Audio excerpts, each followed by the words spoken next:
Assalamualaikum warahmatullahi wabarakatuh. Perkenalkan, saya Muhammad Randy Dwi Razak dengan nomor WP 2412017. Saya akan mempresentasikan reaktor kimia jantung proses industri. Yang pertama itu memahami reaktor kimia. Reaktor kimia adalah berjana di mana reaksi kimia berlangsung dalam kondisi terkontrol. Desain reaktor yang tepat sangat krusial untuk optimal proses, keamanan, dan efisiensi produk. Pemilihan reaktor dipengaruhi oleh jenis reaksi, kondisi, operasi, dan sifat-sifat kimia reaktan. Yang pertama ada definisi dan fungsi. Tempat berlangsungnya transformasi kimia dari reaktan menjadi produk. Yang kedua ada peran kritis, mempengaruhi laju reaksi, selektivitas produk, dan konversi reaktan. Yang ketiga ada aspek desain, pertimbangan kinetika reaksi, perpindahan panas, dan massa. Selanjutnya saya akan menjelaskan jenis reaktor berdasarkan bentuk dan pengoperasian. Secara umum, reaktor kimia dapat diklasifikasikan berdasarkan mode operasi dan konfigurasi alirannya. Pemilihan jenis reaktor sangat penting dan didasarkan pada karakteristik reaksi dan persyaratan proses. Yang pertama ada batch reaktor. Reaktor dimasukkan, dibiarkan bereaksi, lalu produk dikeluarkan secara bertahap. Yang kedua ada continuous stirring tank reaktor. Aliran kontinu dengan pengadukan sempurna, asumsi konsentrasi seragam. Yang ketiga ada plug flow reaktor. Aliran piston tanpa pencampuran aksial, konsentrasi bervariasi sepanjang reaktor. Yang keempat ada reaktor lainnya, termasuk reaktor fluid jet bed, packed bed, dan trickle bed. Saya akan membahas reaktor bed. Reaktor bed adalah jenis reaktor paling sederhana di mana semua reaktan dimasukkan pada awal proses, dibiarkan bereaksi, dan produk diambil setelah reaksi selesai. Reaktor ini sering digunakan untuk produk skala kecil untuk ketika fleksibilitas produk diperlakukan. Keunggulannya ada 4. Yang pertama ada fleksibilitas tinggi untuk berbagai produk. Yang kedua mudah dikontrol dan dioperasikan. Yang ketiga cocok untuk reaksi dengan laju lambat dan reaksi khusus. Yang keempat ada investasi awal rendah. Kelemahannya ada 3. Yang pertama biaya operasi dan tenaga kerja tinggi. Yang kedua variasi kualitas produk antar batch. Yang ketiga waktu henti untuk pengisian dan pengosongan. Selanjutnya saya akan membahasan continuous stirring tank reaktor atau pencampuran sempurna.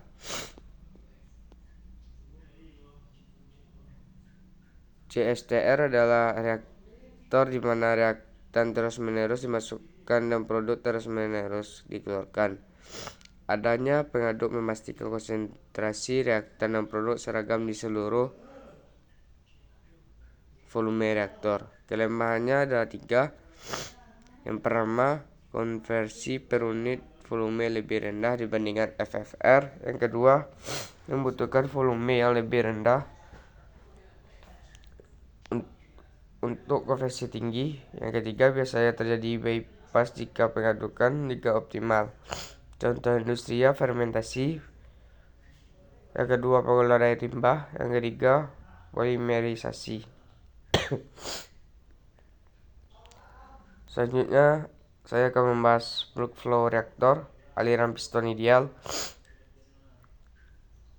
Plug flow reaktor adalah reaktor berbentuk tabung di mana reaktan mengalir secara aksial tanpa pencampuran radial. Konsentrasi reaktan berkurang secara progresif sepanjang reaktor. Plug flow reaktor ideal untuk reaksi fase gas atau reaksi dengan laju cepat.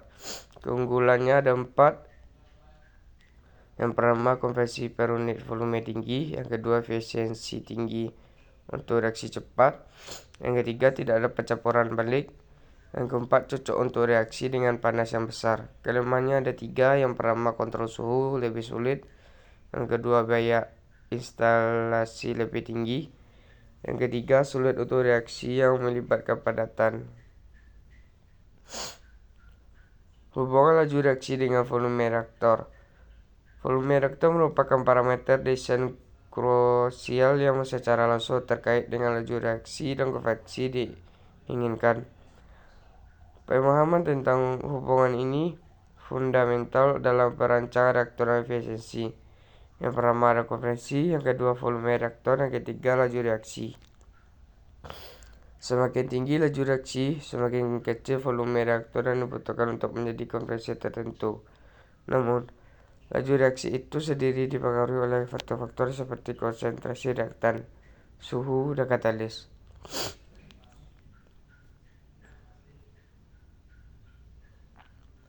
Selanjutnya ada rumus rancangan reaktor.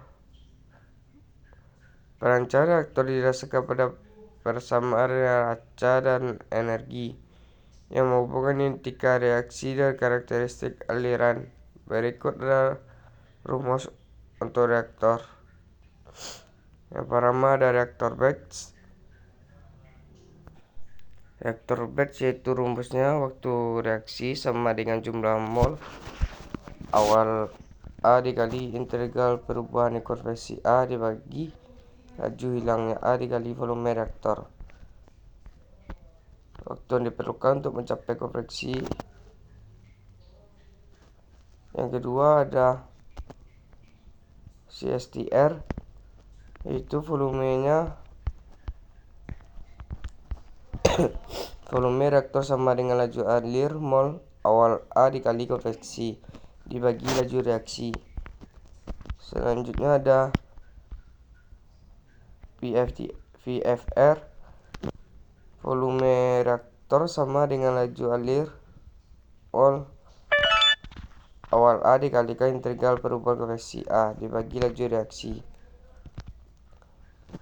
Selanjutnya perbandingan desain reaktor BR, CSTR, BFR. Memilih jenis reaktor yang tepat memerlukan pemahaman mendalam tentang karakteristik masing-masing. Perbandingan ini membantu dalam membuat keputusan desain yang optimal. Kriterianya volume reaktor batch tergantung waktu, CTR volume besar untuk konveksi tinggi, VFR volume kecil untuk konveksi tinggi. Laju reaksi reaktor batch berubah sering waktu, CSTR konstan, VFR berubah sepanjang reaktor. Kontrol suhu pada reaktor batch baik, pada CSTR sangat baik, pada VFR sulit. Pencampuran pada reaktor batch sempurna, pada CSTR sempurna, pada VFR tidak ada pencampuran aksial. Kesimpulan dari reaktor yang tepat untuk proses yang tepat.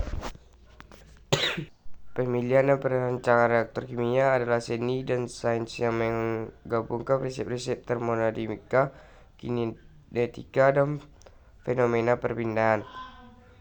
Pemahaman mendalam tentang setiap jenis reaktor memungkinkan insinyur kimia untuk merancang sistem yang efisien, aman, dan ekonomis. Kinetika reaksi, dasar pemilihan dan sizing reaktor, pemindahan panas dan massa kunci untuk kontrol operasi, optimal proses mencapai konveksi dan selektivitas maksimum. Terima kasih atas perhatiannya. Sekian dari saya. Assalamualaikum warahmatullahi wabarakatuh.